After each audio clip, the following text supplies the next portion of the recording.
Hello amigos, MotoGP 2025. Yes, the world's best highest motorcycle class road racing is here. ഈ ഒരു ഫെബ്രുവരി 28 കൂടിയിട്ട് 2025 MotoGP raise start ചെയ്യാൻ പോവുകയാണ്. അപ്പോൾ ഈ ഒരു സീസണിലേക്ക് വരുമ്പോൾ ഒരുപാട് ട്രാൻസ്ഫറുകളും ടീം ചേഞ്ചുകളും റൈഡേഴ്സിൻ്റെ ചേഞ്ചുകളും കാര്യങ്ങളൊക്കെ ഉണ്ട്. ഒരുപാട് എക്സൈറ്റിംഗ് റൈഡേഴ്സ് പല എക്സൈറ്റിംഗ് ടീമിലൊക്കെ എത്തിയിട്ടുണ്ട്. അപ്പോൾ ഈ ഒരു വീഡിയോയിൽ ഈ ഒരു 2025 MotoGPയുടെ ടീംസിനെ കുറിച്ചും റൈഡേഴ്സിനെ കുറിച്ചൊക്കെയാണ്. It's me Rango, welcome back.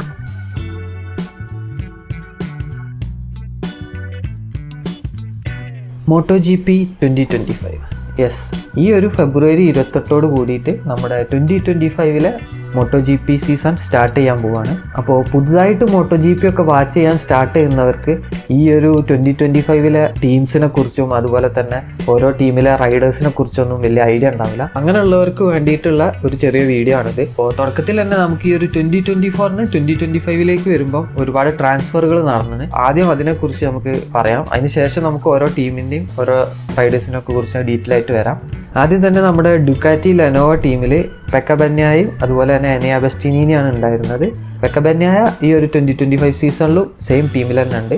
പക്ഷേ എനിയ അഗസ്റ്റിനി നമ്മുടെ ഫാക്ടറി ഡുക്കാറ്റി ടീം വിട്ടിട്ട് KTM Tech 3 ടീമിലേക്ക് മാറിയിട്ടുണ്ട്. ഇനി ഏപ്രിലിലേക്ക് നോക്കുകയാണെങ്കിൽ ഏപ്രിലിയിലെ അലക്സിസ് എസ്പെർഗാരോ ഈ ഒരു റേസർ റിട്ടയർ ആയിട്ടുണ്ട്. ഈ ഒരു 2024 സീസണോട് കൂടി റിട്ടയർ ആയിട്ടുണ്ട്.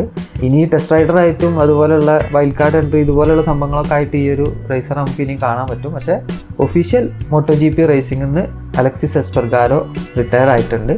പിന്നെ ഏപ്രിലിയയിൽ ഉണ്ടായിരുന്നത് മെവറിക് വിനാലസ് ആയിരുന്നു. മെവറിക് വിനാലസ് ഏപ്രിലിയിൽ നിന്ന് ട്രാൻസ്ഫർ ആയിട്ട് KTM Tech 3 ടീമിലേക്ക് മാറിയിട്ടുണ്ട്. ഇനി ഗ്രസിനി റേസിംഗിലേക്ക് നോക്കുകയാണെങ്കിൽ ഗ്രസിനിയിൽ നമ്മുടെ മാർക്കസ് ബ്രദേഴ്സ് ആണ് ഉണ്ടായിരുന്നത് 2024. മാർക്ക് മാർക്കസും അലക്സ് മാർക്കസും. ഇതിൽ മാർക്ക് മാർക്കസ് ഈ ഒരു 2025 വരുമ്പോൾ നമ്മുടെ ഡുക്കാറ്റി ലെനോവോയുടെ അതായത് ഡുക്കാറ്റിയുടെ ഫാക്ടറി ടീമിലേക്ക് മാറിയിട്ടുണ്ട്.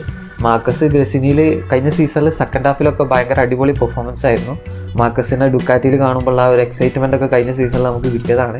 അപ്പോൾ ഈ ഒരു സീസണിൽ ഈ ഒരു ഡുക്കാറ്റിയുടെ ഐക്കോണിക് കളറായ റെഡ് ഈ ഒരു റെഡ് ടീമിൽ എത്തുമ്പോഴുള്ള ആ ഒരു എക്സൈറ്റ്മെൻറ്റ് എല്ലാവർക്കും ഉണ്ട്. ഈ ഒരു സീസണിൽ മാർക്കസ് ചാമ്പ്യൻ ആവാനുള്ള പോസിബിലിറ്റി ഒക്കെ നമ്മൾ കാണുന്നുണ്ട്. എന്തായാലും നമുക്ക് ഈ ഒരു സീസൺ തുടങ്ങിക്കഴിഞ്ഞാൽ ബാക്കി കാര്യങ്ങൾ അറിയാൻ പറ്റുള്ളൂ. പിന്നെ ഗ്രസിനിയിൽ ഉണ്ടായിരുന്ന അലക്സ് മാർക്കസ് ഈ ഒരു 2025 സീസണിലും ഗ്രസിനിയിൽ തന്നെ നിന്നിട്ടുണ്ട്. ആ ഒരു സെയിം ടീമിൽ തന്നെയാണ്. ഇനി നമ്മൾ LCR ഹോണ്ടയിലേക്ക് നോക്കുമ്പോൾ 2024 ടക്കാക്ക നക്കഗാമിയും അതുപോലെ തന്നെ ജോൻ സാർക്കോ ആണ് ഉണ്ടായിരുന്നത്. ജോൻ സാർക്കോ ഈ ഒരു 2025 ആ ഒരു സെയിം ടീമിൽ തന്നെയാണ് ഉള്ളത്. ടക്കാക്ക നക്കഗാമി റിട്ടയർ ആയിട്ടുണ്ട്. നമ്മുടെ അലക്സിസ് എസ്പെർഗാരോനെ പോലെ തന്നെ ടക്കാക്ക നക്കഗാമി 2024 സീസണോട് കൂടിയിട്ട് റിട്ടയർ ചെയ്തിട്ടുണ്ട്. ഇനി ഈ ഒരു റേസർ നമുക്ക് നേരത്തെ പറഞ്ഞ പോലെ തന്നെ ടെസ്റ്റ് റൈഡറായിട്ടും അതുപോലെ വൈൽഡ് കാർഡ് എൻട്രി ആയിട്ടൊക്കെ നമുക്ക് കാണാൻ പറ്റും. ഇനി നമ്മുടെ മോൺസ്റ്റർ എനർജി യമഹ റേസിംഗ് ടീമിലേക്ക് നോക്കുമ്പോൾ ഈ ഒരു ടീമിൽ വലിയ മാറ്റമൊന്നുമില്ല. 2024 സെയിം ടീം തന്നെയാണ് 2025 ഉള്ളത്. നമ്മുടെ ഫാബിയോ കൊട്ടറാറും അതുപോലെ തന്നെ അലക്സ് റിൻസും. ഇനി പെർട്ടാമിന എൻഡ്യൂറോ VR46 ടീമിലേക്ക് നോക്കുകയാണെങ്കിൽ ഈ ഒരു ടീമിൽ 2024 ഉണ്ടായിരുന്നത് മാർക്കോ ബെസ്സക്കിയും അതേപോലെ ഫാബിയോ ഡിചിനന്റോണിയോ ആയിരുന്നു. ഇതിൽ മാർക്കോ ബെസ്സക്കി നമ്മുടെ എപ്രിലിയ ടീമിലേക്ക് ട്രാൻസ്ഫർ ആയിട്ടുണ്ട്. അതേപോലെ ഫാബിയോ ഡിചിനന്റോണിയോ ഈ ഒരു സെയിം ടീമിൽ തന്നെയാണ് 2025 റേസ് ചെയ്യുന്നത്. ഇനി നമ്മുടെ പ്രിമാപ്രമാക്ക് ടീമിലേക്ക് നോക്കുകയാണെങ്കിൽ ജോർജ് മാർട്ടിനും അതുപോലെ തന്നെ ഫ്രാങ്കി മോബിഡെല്ലിയാണ് പ്രിമാപ്രമാക്കിൽ റേസ് ചെയ്തിരുന്നത് 2024. 2025 വന്നപ്പോൾ ജോർജ് മാർട്ടിന് ഏപ്രിലിലേക്ക് മാറിയിട്ടുണ്ട്. ഫ്രാങ്കി മോബിഡെല്ലി നമ്മുടെ പെർട്ടാമിന എൻഡ്യൂറോ VR46 ട്രാൻസ്ഫർ ആയിട്ടുണ്ട്. ഇനി നമ്മുടെ KTMന്റെ ഫാക്ടറി ടീമായ റെഡ് ബുൾ KTM നോക്കുകയാണെങ്കിൽ 2024 ഈ ഒരു ടീമിൽ ബ്രാഡ് ബിൻഡും അതുപോലെ തന്നെ ജാക്ക് മില്ലറാണ് ഉണ്ടായിരുന്നത്. ഈ ഒരു 2025 വരുമ്പോൾ ബ്രാഡ് ബിൻ്റെ KTMൽ തന്നെ സ്റ്റേ ബാക്ക് ചെയ്തിട്ടുണ്ട്. ജാക്ക് മില്ലർ ഈ ഒരു KTM നിന്ന് മാറിയിട്ട് നമ്മുടെ പ്രിമാപ്രമാക്കിലേക്ക് മാറിയിട്ടുണ്ട്. പ്രിമാപ്രമാക്ക് ടീമിലും ചെറിയൊരു ചേഞ്ച് ഉണ്ട്, അതിലേക്ക് നമുക്ക് വരാം. ഇനി നമ്മുടെ റെസ്പോളോ ഹോണ്ട ടീമിലേക്ക് നോക്കുകയാണെങ്കിൽ റെസ്പോളോ ഹോണ്ടയിൽ ജോൻ മിറും അതേപോലെ തന്നെ ലൂക്ക മാറിനെയാണ് ഉണ്ടായിരുന്നത്. 2025 ഈ ഒരു സെയിം ടീമിൽ തന്നെയാണ് അവർ റേസ് ചെയ്യുന്നത്. പക്ഷേ ഈ ഒരു ടീമിൽ ചെറിയൊരു ചേഞ്ച് ഉണ്ട്. അത് ഞാൻ നേരത്തെ പറഞ്ഞ പോലെ തന്നെ ടീമിൻ്റെ കാര്യം പറയുമ്പോൾ അതിലേക്ക് വരാം. ഇനി ഗ്യാസ് Tech 3 നോക്കുകയാണെങ്കിൽ അഗസ്റ്റോ ഫെർണാണ്ടസും അതേപോലെ പെട്രോ അക്കോസ്റ്റയാണ് 2024 ഈ ഒരു ടീമിൽ റേസ് ചെയ്തിരുന്നത്. അതിലിപ്പം അഗസ്റ്റോ ഫെർണാണ്ടസ് ഒരു ടെസ്റ്റ് റൈഡറായിട്ട് മാറിയിട്ടുണ്ട്. ഈ ഒരു ഒഫീഷ്യൽ റേസിൽ നിന്ന് ഒരു ടെസ്റ്റ് റൈഡറായിട്ട് മാറിയിട്ടുണ്ട്. പെട്രോ അക്കോസ്റ്റ ഈ ഒരു ഗ്യാസ് കാസ്റ്റക് 3 ടീമിൽ നിന്ന് നമ്മുടെ KTMന്റെ ഫാക്ടറി ടീമിലേക്കും ട്രാൻസ്ഫർ ആയിട്ടുണ്ട്. ഈ ഒരു ഗ്യാസ് കാസ്റ്റക് 3 ടീമിലും ചെറിയൊരു ചേഞ്ച് ഉണ്ട്, അതിലേക്ക് നമുക്ക് വരാം. ഇനി നമ്മുടെ ട്രാക്ക് ഹൗസ് റേസിംഗിലേക്ക് നോക്കുകയാണെങ്കിൽ 2024 ഉണ്ടായിരുന്നത് റോൾ ഫെർണാണ്ടസും അതേപോലെ മിഗൽ ഒലിവേറ ആയിരുന്നു. അതിൽ റോൾ ഫെർണാണ്ടസ് ഈ ഒരു സെയിം ടീമിൽ തന്നെ സ്റ്റേ ബാക്ക് ചെയ്തിട്ടുണ്ട്. 2025 ഈ ഒരു ട്രാക്ക് ഹൗസ് റേസിംഗിൽ തന്നെയാണ് റോൾ ഫെർണാണ്ടസ് റേസ് ചെയ്യുക. പക്ഷേ നമ്മുടെ മിഗൽ ഒലിവേറ ഈ ഒരു ട്രാക്ക് ഹൗസ് റേസിംഗിന് നമ്മുടെ പ്രിമ പ്രമാക്കിലേക്ക് ട്രാൻസ്ഫർ ആയിട്ടുണ്ട്. അപ്പോൾ ഇത്രയാണ് ഈ ഒരു 2024 ട്രാൻസ്ഫർ നടന്നിട്ടുള്ള റൈഡേഴ്സിൻ്റെ ഡീറ്റെയിൽസും കാര്യങ്ങളൊക്കെ. ഇനി ഈ ഒരു 2025 ടീം ഏതൊക്കെയാണെന്ന് നമുക്ക് നോക്കാം. അതിൻ്റെ മുമ്പ് ഈ ഒരു 2024 2025 വന്നപ്പോൾ ചില ടീമിൽ ചെറിയ ചേഞ്ചസ് ഉണ്ട്. അപ്പോൾ ആ ഒരു ചേഞ്ചസ് ഉള്ള ടീം ആദ്യം പറഞ്ഞിട്ട് നമുക്ക് ഓരോ ടീമും ഏതൊക്കെയാണെന്ന് നോക്കാം. മെയിനായിട്ട് നമ്മുടെ പ്രിമ പ്രമാക് റേസിംഗ് ഡുക്കാറ്റിയിൽ നിന്ന് മാറിയിട്ട് യമഹയിലേക്ക് മാറിയിട്ടുണ്ട്. അതായത് ഇപ്പം വെറും പ്രിമ പ്രമാക് എന്നുള്ളത് മാറി Prima പ്രമാക് Yamaha എന്നായിട്ടുണ്ട്. യമഹയുടെ factory motor cycle തന്നെയാണ് ഈ ഒരു ടീമും യൂസ് ചെയ്യുക. അതായത് ഒരു സബ് ഫാക്ടറി ടീം എന്ന് വേണമെങ്കിൽ നമുക്ക് പറയാൻ പറ്റും. സെയിം മോട്ടോർ സൈക്കിൾ തന്നെയാണ് യമഹയുടെ ഒഫീഷ്യൽ ടീമും അതേപോലെ ഈ പ്രിമ പ്രമാക് ടീമും യൂസ് ചെയ്യുക. പ്രിമ പ്രമാക് യമഹയിലേക്ക് സ്വിച്ച് ചെയ്ത ഒരു 7 ഇയർ ഡീലാണ്. അപ്പോൾ ഈ ഒരു 7 വർഷത്തേക്ക് ഇനി പ്രിമ പ്രമാക് യമഹയുടെ കൂടെ തന്നെ ആയിരിക്കും. അത് യമഹക്ക് നല്ലൊരു അഡ്വാൻറ്റേജും കൂടെയാണ്. കാരണം കഴിഞ്ഞ സീസണിൽ ചാമ്പ്യൻ ആയിട്ടുള്ളത് നമ്മുടെ പ്രിമ പ്രമാക്കിലെ റേസറാണ്. അപ്പോൾ ഇപ്പോൾ കുറച്ച് ഡൗൺ ആയിക്കണ യമഹ കുറച്ച് ബെറ്റർ ആവാൻ ചാൻസ് ഉണ്ട്. എന്തായാലും നമുക്ക് വെയിറ്റ് ആൻഡ് സീ.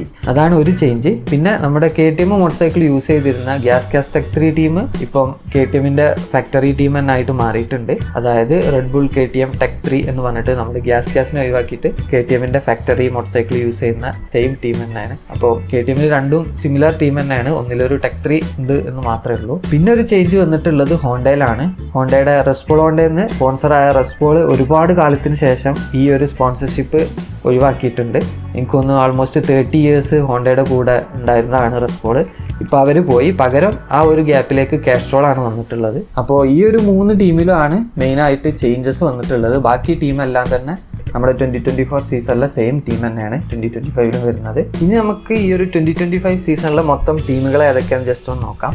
അപ്പോൾ ആദ്യം തന്നെ നമ്മുടെ ഡുക്കാറ്റിയിൽ വരുന്നത് ഡുക്കാറ്റിയുടെ ഫാക്ടറി ടീമായ ഡുക്കാറ്റി ലെനോവോ ടീം വരുന്നുണ്ട്. പിന്നെ Pertamina Enduro VR46 racing team ഉണ്ട്. അവരും ഡുക്കാറ്റിയുടെ മോട്ടോർ സൈക്കിൾ തന്നെയാണ് യൂസ് ചെയ്യുന്നത്. അതുപോലെ തന്നെ ടീം BK8 ഗ്രസിനി റേസിംഗും ഉണ്ട്. ഇവരും ഡുക്കാറ്റിയുടെ മോട്ടോർ സൈക്കിൾ തന്നെയാണ് യൂസ് ചെയ്യുന്നത്. ഇനി KTMലേക്ക് നോക്കുകയാണെങ്കിൽ KTMന്റെ ഒഫീഷ്യൽ ഫാക്ടറി ടീമായ റെഡ് ബുൾ KTM റേസിംഗ് ഉണ്ട്. അതുപോലെ തന്നെ Red Bull KTM Tech 3 racing ഉണ്ട്. ഈ ഒരു 2 ടീമുമാണ് KTMൽ വരുന്നത്. ഇനി എപ്രിലിലേക്ക് നോക്കുകയാണെങ്കിൽ എപ്രിലിയുടെ ഒഫീഷ്യൽ ടീമായ എപ്രിലിയ റേസിംഗ് ടീം ഉണ്ട്. അതുപോലെ തന്നെ ട്രാക്ക് ഹൗസ് റേസിംഗ് ടീം ഉണ്ട്. അവരും എപ്രിലിയയുടെ മോട്ടോർ സൈക്കിൾ തന്നെയാണ് യൂസ് ചെയ്യുന്നത്. ഇനി നമ്മുടെ യമഹയിലേക്ക് നോക്കുകയാണെങ്കിൽ യമഹയുടെ ഒഫീഷ്യൽ ഫാക്ടറി ടീമായ Monster Energy Yamaha racing team ഉണ്ട്. അതുപോലെ തന്നെ പ്രിമ പ്രമാക് യമഹ റേസിംഗ് ടീമും വരുന്നുണ്ട്. ഇനി ഹോണ്ടയിലേക്ക് നോക്കുകയാണെങ്കിൽ ഹോണ്ടയിലും 2 ടീം വരുന്നുണ്ട്. ഹോണ്ടയുടെ HRC കാസ്ട്രോൾ റേസിംഗ് ടീമും അതുപോലെ തന്നെ LCR ഹോണ്ട റേസിംഗ് ടീമും വരുന്നുണ്ട്. അപ്പോൾ ഈ ഒരു സീസണിൽ എല്ലാ മാനുഫാക്ചറർക്കും ഒന്നിൽ കൂടുതൽ റേസിംഗ് ടീമുകളുണ്ട്. നമ്മുടെ 2024 യമഹക്ക് മാത്രം ഒരൊറ്റ സിംഗിൾ റേസിംഗ് ടീമേ ഉണ്ടായിരുന്നുള്ളൂ. ഡുക്കാറ്റിക്കായിരുന്നു 2024 ഏറ്റവും കൂടുതൽ റേസിംഗ് ടീം ഉണ്ടായിരുന്നത്. ഇപ്പം 2025 വന്നപ്പോൾ ഡുക്കാറ്റിയുടെ ഒരു റേസിംഗ് ടീം ഡുക്കാറ്റിയിൽ നിന്ന് മാറിയിട്ട് യമഹയിലേക്ക് വന്നിട്ടുണ്ട്. അതുകൊണ്ട് തന്നെ 2025 സീസണിൽ ഡുക്കാറ്റിക്ക് 3 ടീമുണ്ട്. ബാക്കി എല്ലാവർക്കും 2 ടീംസ് വീതം വരുന്നുണ്ട്. അപ്പോൾ ഇത്രയാണ് ഈ ഒരു 2025 സീസണിലെ ടീംസ് വരുന്നത്. ഇനി നമുക്ക് ടീമിലേക്കും റൈഡേഴ്സിലേക്കും കുറച്ച് ഡീറ്റെയിൽ ആയിട്ട് വരാം. അതിൻ്റെ മുന്നേ ഞാൻ തുടക്കത്തിൽ ഈ ട്രാൻസ്ഫറിൻ്റെ കാര്യം പറഞ്ഞപ്പോൾ 3 റേസേഴ്സ് ഈ ഒരു MotoGPയിൽ നിന്ന് പോയിട്ടുണ്ട്. അതിൽ 2 ആൾ റിട്ടയർ ആയതാണ്, ഒരാൾ നമ്മുടെ ടെസ്റ്റ് റൈഡർ പൊസിഷനിലേക്ക് മാറിയതാണ്. അപ്പോൾ ഈ ഒരു 3 ആളെ ഗ്യാപ്പ് ഫില്ല് ചെയ്യാൻ വേണ്ടിയിട്ട് 3 റൂക്കി റൈഡേഴ്സ് ഈ ഒരു 2025 സീസണിലേക്ക് വരുന്നുണ്ട്. 3 ആളും Moto2 റേസേഴ്സ് ആണ്. കഴിഞ്ഞ സീസണിൽ Moto2ൽ റേസ് ചെയ്തിരുന്ന 3 റേസേഴ്സ് ആണ് വരുന്നത്. ഒന്ന് സൊമക്കിയ ചന്ദ്ര, തായ്ലാൻഡ് റേസറാണ്, LCR ഹോണ്ടയിലേക്കാണ് വരുന്നത്. പിന്നെ ഒന്ന് ഫെർമിൻ അൾട്ടേക്കോർ, സ്പെയിൻ റേസറാണ്, നമ്മുടെ ഗ്രസിനി റേസിംഗ് ടീമിലേക്കാണ് ഈ ഒരു റേസർ വരുന്നത്. അതുപോലെ AI ഒഗ്വേറ, ജപ്പാൻ റേസറാണ്, ട്രാക്ക് ഹൗസ് റേസിംഗ് ടീമിലേക്കാണ് വരുന്നത്. അപ്പോൾ ഈ ഒരു 3 പേരുമാണ് ഈ ഒരു 2025 സീസണിൽ റൂക്കി ആയിട്ട് MotoGPയിലേക്ക് വരുന്നത്. 3 ആളും Moto2 റേസേഴ്സ് ആണ്. ഇതിൽ AI ഒഗ്വേറ ചാമ്പ്യൻ ആയിരുന്നു ഈ ഒരു 2024 സീസണിലെ. അതുപോലെ ഫെർമിൻ അൽഡേഗോർക്ക് 5th പൊസിഷൻ ഉണ്ട്. സംഖ്യ ചന്ദ്രയിലേക്ക് നോക്കുകയാണെങ്കിൽ 12th പൊസിഷനാണ്. അപ്പോൾ ഈ ഒരു 3 പേരാണ് 2025 റൂക്കി ആയിട്ടുള്ളത്. ഇവർ മോട്ടോ ജി പിയിലേക്ക് വരുമ്പം എങ്ങനെയാണ് ഇവർ മോട്ടോ ജി പിയിൽ പെർഫോം ചെയ്യാന്നുള്ളത് നമുക്ക് ഈ ഒരു സീസൺ കണ്ടു കഴിഞ്ഞാൽ മനസ്സിലാവും. അപ്പോൾ ഇനി നമുക്ക് ഓരോ ടീമിനെയും ഓരോ ടീമിലെ റേസേഴ്സിനെ കുറിച്ച് ഡീറ്റെയിൽ ആയിട്ട് നോക്കാം. ആദ്യം തന്നെ നമ്മുടെ ഡുക്കാറ്റിയുടെ ഒഫീഷ്യൽ ടീമായ ഡുക്കാറ്റി ലെനോവ റേസിംഗ് ടീമിലേക്ക് നോക്കാം. ഈ ഒരു ടീമിൽ വരുന്നത് പെക്ക ബെന്യായും അതുപോലെ തന്നെ മാർക്ക് മാർക്കസും ആണ്. ഈ ഒരു ടീമാണ് 2025 എല്ലാവരും ഉറ്റുനോക്കുന്ന ടീം. കാരണം ഇവർ 2 പേരും കഴിഞ്ഞ സീസണിൽ നല്ല അടിപൊളി പെർഫോമൻസ് ആയിരുന്നു. മാർക്ക് മാർക്കസ് ഫസ്റ്റ് ഹാഫിൽ കുറച്ച് ഡൗൺ ആണെങ്കിലും സെക്കൻഡ് ഹാഫ് വന്നപ്പോൾ ഭയങ്കര അടിപൊളി പെർഫോമൻസ് ആയി. പെക്ക ബെന്യായ പിന്നെ ജസ്റ്റ് 10 പോയിന്റ്സിനാണ് ചാമ്പ്യൻഷിപ്പ് നഷ്ടമായത്. ആ ഒരു ചെറിയ ഡിഫറൻസിലാണ് ചാമ്പ്യൻഷിപ്പ് പോയത് കഴിഞ്ഞ 2024 സീസണിലെ. അതുകൊണ്ട് തന്നെ ഇവർ 2 ആളും അടിപൊളി ആയതുകൊണ്ട് തന്നെ ഈ ഒരു സീസണിൽ എല്ലാവർക്കും ഈ ഒരു ഡുക്കാറ്റി ടീമിലൊരു കണ്ണുണ്ട്. കഴിഞ്ഞ കുറച്ച് ഇയേഴ്സായിട്ട് നമ്മുടെ ഡുക്കാറ്റി നല്ല ഡോമിനൻ്റ് ആണ്. അത് ഈ ഒരു സീസണിലും വളരെ നല്ല ഡോമിനൻ്റ് ആവുന്ന ഈ ഒരു ടീം കാണുമ്പോൾ തോന്നുന്നുണ്ട്. എന്തായാലും നമുക്ക് വെയിറ്റ് ചെയ്ത് നോക്കാം എങ്ങനെയുണ്ട്. ഇനി ഗ്രസിനി റേസിംഗിലേക്ക് നോക്കുകയാണെങ്കിൽ ഗ്രസിനിയിൽ ഫെർമിൻ അൽഡേക്വർ അതേപോലെ തന്നെ അലക്സ് മാർക്കസ് ആണ് വരുന്നത്. ഫെർമിൻ അൽഡേക്വർ ഞാൻ നേരത്തെ പറഞ്ഞ പോലെ തന്നെ ഈ ഒരു സീസണിൽ 3 റൂക്കികളിലെ ഒരു റൂക്കിയാണ്. Moto2 റേസിംഗിൽ നിന്ന് ഈ ഒരു മോട്ടോ ജി പിയിലേക്ക് വന്നതാണ്. അതുപോലെ തന്നെ അലക്സ് മാർക്കസും ഉണ്ട്. അലക്സ് മാർക്കസ് ഈ ഒരു സീസണിൽ നല്ല അടിപൊളിയായിട്ട് പെർഫോം ചെയ്യാൻ ചാൻസ് ഉണ്ട്. കാരണം പ്രീ സീസൺ ടെസ്റ്റിങ്ങിലൊക്കെ നല്ല അടിപൊളി പെർഫോമൻസ് ആയിരുന്നു. ഫെർമിൻ അൽഡേഗർ പിന്നെ നമ്മുടെ പെട്രോ അക്കോസ്റ്റനെ പോലെ ഈ ഒരു സീസണിൽ പുതിയ റൂക്കിയായിട്ട് നന്നായി പെർഫോം ചെയ്യുന്നൊക്കെ പ്രതീക്ഷ ഉണ്ട്. എന്നാലും നമുക്ക് വെയിറ്റ് ചെയ്ത് നോക്കാം. കാരണം Moto2 നിന്ന് മോട്ടോ ജി പിയിലേക്ക് വരുമ്പോൾ എങ്ങനെ ഉണ്ടാവുക എന്നുള്ളത് ഓരോ റേസേഴ്സിനും ഡിപ്പെൻഡ് ചെയ്തുകൊണ്ടിരിക്കും. അപ്പോൾ ഗ്രസിനിക്കും ഹോപ്പ് ഉണ്ട്, അലക്സ് മാർക്കസും ഉണ്ട്, അതേപോലെ നമ്മുടെ റൂക്കി ഉണ്ട്. എന്തായാലും റേസ് തുടങ്ങുമ്പോൾ നമുക്കറിയാം എങ്ങനെ ഉണ്ട് എന്നുള്ളത്. ഇനി നമ്മുടെ പെർട്ടാമിന എൻഡൂറോ VR46 റേസിംഗ് ടീമിലേക്ക് നോക്കുകയാണെങ്കിൽ ഈ ഒരു ടീമിൽ വരുന്നത് ഫ്രാങ്കോ മോണ്ടിഡെല്ലിയും അതുപോലെ തന്നെ ഫാബിയോ ഡി ജിനന്റോണിയുമാണ്. ഫ്രാങ്കോനെ കുറിച്ച് പറയുകയാണെങ്കിൽ ഫ്രാങ്കോ കഴിഞ്ഞ പ്രാവശ്യം ഡുക്കാറ്റിയിലേക്ക് വന്ന ഉടനെ തന്നെ ക്രാഷ് ആയതുകൊണ്ട് ടെസ്റ്റും കാര്യങ്ങളൊക്കെ മിസ്സായിട്ടുണ്ടായിരുന്നു. പക്ഷേ ഫ്രാങ്കോ വേഗം ഡുക്കാറ്റിയിൽ അഡാപ്റ്റ് ചെയ്തിട്ടുണ്ട്. അതുകൊണ്ട് തന്നെ ഈ ഒരു സീസണിലും ഈ ഒരു സെയിം ഡുക്കാറ്റിലായതുകൊണ്ട് നന്നായി പെർഫോം ചെയ്യാൻ ചാൻസ് ഉണ്ട്.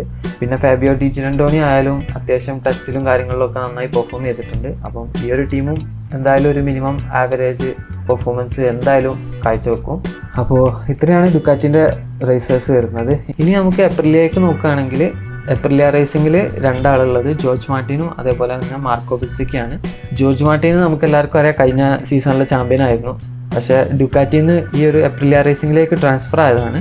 ഏപ്രിലിയും അത്യാവശ്യം നല്ല അടിപൊളിയായിട്ട് തന്നെ കഴിഞ്ഞ സീസണിൽ ഡുക്കാറ്റിൻ്റെ ഒപ്പം നിന്ന് ആകെ ഒരാളെ ഡുക്കാറ്റിൻ്റെ ഈ ഒരു വിന്നർ ഡോമിനേഷൻ തകർക്കാൻ കഴിഞ്ഞിട്ടുള്ളൂ. അത് ഏപ്രിലിലേക്ക് തന്നെയാണ്. അതുകൊണ്ട് ജോർജ് മാർട്ടിൻ ഏപ്രിലിയയിൽ വന്നാൽ നമുക്കൊരു പ്രതീക്ഷ ഉണ്ട്. പക്ഷേ അൺഫോർച്ചുനേറ്റ്ലി ഫസ്റ്റ് ടെസ്റ്റിൽ തന്നെ ചെറിയ ക്രാഷ് വന്നുകൊണ്ട് തന്നെ ജോർജ് മാർട്ടിന് ബാക്കി 2 ടെസ്റ്റുകൾ മിസ്സായിട്ടുണ്ട്. ഈ ഒരു മാനുഫാക്ചർ ചേഞ്ച് ആകുമ്പം ഈ ടെസ്റ്റ് മിസ്സായാൽ കുറച്ച് സീനാണ്. കാരണം ഈ ഒരു പുതിയ ബൈക്കിലേക്ക് അഡാപ്റ്റ് ചെയ്യുമ്പം ചെറിയൊരു ഗ്യാപ്പ് വരും. എന്തായാലും ജോർജ് മാർട്ടിൻ നല്ല അടിപൊളി റേസർ ആയതുകൊണ്ട് തന്നെ അത് പെട്ടെന്ന് അഡാപ്റ്റ് ആവുമെന്ന് നമുക്ക് എക്സ്പെക്ട് ചെയ്യാൻ പറ്റും. അപ്പോൾ ഈ ഒരു നമ്പർ 1 ഏപ്രിലിയയിൽ തുടരാൻ പറ്റുമോ ഇല്ല എന്നുള്ളത് നമുക്ക് കാത്തിരുന്ന് കണ്ടുനോക്കാം. അതേപോലെ തന്നെ മാർക്കോ ബിസിക്കും കഴിഞ്ഞ പ്രാവശ്യം അത്യാവശ്യം അടിപൊളിയായിരുന്നു. അപ്പം ഈ ഒരു ഏപ്രിലിയയിൽ വന്നാൽ എങ്ങനെ ഉണ്ടാവും എന്നുള്ളതും നമുക്ക് നോക്കി നോക്കണം. ഇനി ഏപ്രിലിയയുടെ ട്രാക്കോസ് ടീമിലേക്ക് നോക്കുകയാണെങ്കിൽ ഈ ഒരു ടീമിൽ റോൾ ഫെർണാണ്ടസും അതേപോലെ തന്നെ AI ഒഗ്വേറയാണുള്ളത്. റോൾ ഫെർണാണ്ടസ് കഴിഞ്ഞ പ്രാവശ്യം ഈ ഒരു ടീമിൽ തന്നെ ആയിരുന്നു. അപ്പോൾ ഇവരൊക്കെ സ്ട്രഗിൾ ചെയ്യുന്ന റേസേഴ്സാണ്. എന്തായാലും ഈ ഒരു AI ഒഗ്വേറയിൽ ഒരുപാട് പ്രതീക്ഷ ഉണ്ട്. കാരണം കഴിഞ്ഞ 2024 Moto2 ചാമ്പ്യനാണ്. അപ്പോൾ ഈ ഒരു മോട്ടോ ജി പിയിലേക്ക് വരുമ്പം എങ്ങനെ ഉണ്ടാവും എന്നുള്ളത് നമുക്ക് കണ്ടെന്നെ അറിയാൻ പറ്റുള്ളൂ. പെട്രോ അക്കോസ്റ്റ പോലെ ഒരു ബെസ്റ്റ് പെർഫോമറായി മാറും എന്നുള്ളതൊക്കെ, റൂക്കി ഓഫ് ദി ഇയർ ആയി മാറും എന്നുള്ളതൊക്കെ നമുക്ക് കാത്തിരുന്ന് കാണാം. ഇനി KTM വരുമ്പോൾ KTM ഒഫീഷ്യൽ ഫാക്ടറി റേസിംഗ് ടീമിൽ ബ്രാഡ് ബിൻഡിയും അതുപോലെ തന്നെ പെട്രോ അക്കോസ്റ്റയാണുള്ളത്. ബ്രാഡ് ബിൻഡ കുറേ കാലമായിട്ട് KTM ഈ ഒരു ടീമിൽ തന്നെയാണുള്ളത്. അത്യാവശ്യം നന്നായി പെർഫോം ചെയ്യുന്നുണ്ട്. കഴിഞ്ഞ സീസൺ അത്ര അടിപൊളി അല്ലെങ്കിലും ബ്രാഡ് ബിൻഡൻ്റെ കാര്യമൊന്നും പറയാൻ പറ്റില്ല. പുള്ളിക്കാരൻ ചിലപ്പോൾ പെട്ടെന്ന് നന്നായിട്ട് അടിപൊളിയായിട്ട് കംബാക്കൊക്കെ വരുന്ന ആളാണ്. അപ്പോൾ ഈ സീസണിൽ എങ്ങനെ ഉണ്ട് നമുക്ക് നോക്കാം. അതേപോലെ പെട്രോ അക്കോസ്റ്റ കഴിഞ്ഞ സീസൺ ടെക് 3 ടീമിൽ നല്ല അടിപൊളിയായിട്ട് റൂക്കി ഓഫ് ദി ഇയർ ഒക്കെ ആയിട്ട് നന്നായി പെർഫോം ചെയ്താൽ ഫസ്റ്റ് ഹാഫിലൊക്കെ അടിപൊളിയായിരുന്നു. പിന്നെ സെക്കൻഡ് ഹാഫ് വന്നപ്പോൾ കുറച്ചൊന്ന് ഡൗൺ ആയി. എന്നാലും ടോപ്പ് 5 എങ്ങാണ്ട് വരുന്നുണ്ട് പെട്രോ അക്കോസ്റ്റയും. അപ്പോൾ റൂക്കി വന്ന് അത്രയും ടോപ്പിലെത്താൻ പറ്റുമെങ്കിൽ ഈ ഒരു സെക്കൻഡ് സീസൺ വരുമ്പം അത്യാവശ്യം നല്ല അടിപൊളിയായി പെർഫോം ചെയ്യുമെന്ന് നമുക്ക് എക്സ്പെക്ട് ചെയ്യാം. ഇനി KTM ടെക് 3 ടീമിലേക്ക് നോക്കുകയാണെങ്കിൽ ഇതിൽ മെവറിക് വിനാലസും എനിയ ബെസ്റ്റിനിയാണ് വരുന്നത്. മെവറിക് വിനാലസ് നമുക്കറിയാം കഴിഞ്ഞ സീസണിൽ ആകെ ഏപ്രിലേക്ക് ഒരു വിന്ന് നേടിക്കൊടുത്തത് മെവറിക്കാണ്. അതേപോലെ എനിയ ബെസ്റ്റിനിയും കഴിഞ്ഞ സീസൺ നന്നായി പെർഫോം ചെയ്തതാണ്. 3 or 4 എങ്ങാണ്ട് ഉണ്ട് കഴിഞ്ഞ സീസണിലെ പോയിന്റ് സ്റ്റാൻഡിങ്സ് നോക്കുമ്പോൾ. അപ്പോൾ ഈ ഒരു KTM ടെക് 3 ടീമിലും നല്ല അടിപൊളി റേസേഴ്സ് തന്നെയാണ് മെവറിക്കും എനിയ ബെസ്റ്റിനി. അപ്പോൾ KTMന്റെ 2 ടീമും അടിപൊളിയാന്ന് നമുക്ക് വേണമെങ്കിൽ പറയാം. ബ്രാഡ് ബിൻഡ, പെട്രോ കോസ്റ്റ, മെബിൽ പിനാലസ്, എനയ വെസ്റ്റിനി, ഈ 4 ആളും പൊളിയാണ്. അതുകൊണ്ട് തന്നെ ഈ ഒരു 2025 സീസൺ മിക്കവാറും മാനുഫാക്ചറേഴ്സിൻ്റെ പോയിന്റ് ടേബിൾ നോക്കുമ്പോൾ KTM നല്ല മുകളിലെത്താൻ നല്ല ചാൻസ് ഉണ്ട്. ചാമ്പ്യൻ ആവാൻ പറ്റുമോ എന്നുള്ളത് നമുക്ക് ഉറപ്പില്ല, കാരണം ഇതിലും ബെറ്റർ ഓപ്ഷൻസ് വേറെ നമുക്കുള്ളതുകൊണ്ട് എന്തായാലും നമുക്ക് വെയിറ്റ് ചെയ്ത് നോക്കാം. കാരണം റേസിങ്ങിൻ്റെ കാര്യമില്ല, ഒന്നും പറയാൻ പറ്റില്ല. ബൈക്ക് എത്രത്തോളം ഡെവലപ്പായി കാര്യങ്ങളൊക്കെ റേസ് തുടങ്ങിയാൽ തന്നെ മനസ്സിലാവുള്ളൂ. അപ്പോൾ ഇനി നമുക്ക് യമഹയിലേക്ക് നോക്കുകയാണെങ്കിൽ യമഹയുടെ ഒഫീഷ്യൽ ഫാക്ടറി ടീമിൽ കഴിഞ്ഞ സീസണിൽ അതേ ആൾക്കാർ തന്നെയാണ് ഈ ഒരു സീസണിൽ വരുന്നത്. ഫാബിയോ ക്വാർട്ടറാറും അതേപോലെ തന്നെ അലക്സ് റിൻസും. പക്ഷേ യമഹയിൽ ഈ ഒരു സീസണിൽ കുറച്ചും കൂടി നമുക്ക് ഹോപ്പുണ്ട്. കാരണം ഈ ഒരു പ്രീ സീസൺ ടെസ്റ്റിലൊക്കെ നല്ല രീതിയിൽ ഇമ്പ്രൂവ്മെൻറ്റ് യമഹേന്ന് വന്നിട്ടുണ്ട്. അതുപോലെ തന്നെ ഈ ഒരു സീസണിൽ യമഹക്കൊരു സെക്കൻഡ് ടീം കൂടെ വരുന്നുണ്ട്. കഴിഞ്ഞ കുറച്ച് സീസണിലായിട്ട് യമഹ സിംഗിൾ ടീം വെച്ചിട്ടാണ് പോയിക്കൊണ്ടിരുന്നത്. അതുകൊണ്ട് തന്നെ ഈ ഒരു ടെസ്റ്റിംഗ് ഡാറ്റയും കാര്യങ്ങളൊക്കെ കുറവായിരിക്കും. അതുകൊണ്ട് ഇമ്പ്രൂവ്മെൻ്റ് എടുക്കാനും കുറച്ച് ടാസ്ക്കാണ്. പക്ഷേ ഇപ്പോൾ യമഹക്ക് കൂടെ വന്ന ടീം അത്യാവശ്യം നല്ല അടിപൊളി കിടിലൻ ടീമായതുകൊണ്ടും കഴിഞ്ഞ സീസൺ ചാമ്പ്യനായ ടീമായതുകൊണ്ടും നമുക്ക് യമഹയിൽ ഒരുപാട് ഇമ്പ്രൂവ്മെൻറ്റ് ഈ ഒരു സീസണിൽ എന്തായാലും പ്രതീക്ഷിക്കാൻ പറ്റും. ഫാബിയോ ഒക്കെ നല്ല ഫോമിലാണ്, അപ്പോൾ എന്തായാലും നമുക്ക് കാണാം. പിന്നെ പ്രിമാപ്രമാക്ക് യമഹ റേസിംഗിൽ ജാക്ക് മില്ലറും മിഗൽ ഒലിവേറയാണ് ഉള്ളത്. രണ്ടാളും അത്യാവശ്യം നല്ല റേസർ തന്നെയാണെങ്കിലും ജാക്ക് മില്ലറിലാണ് എനിക്ക് കുറച്ചും കൂടെ പ്രതീക്ഷ ഉള്ളത്.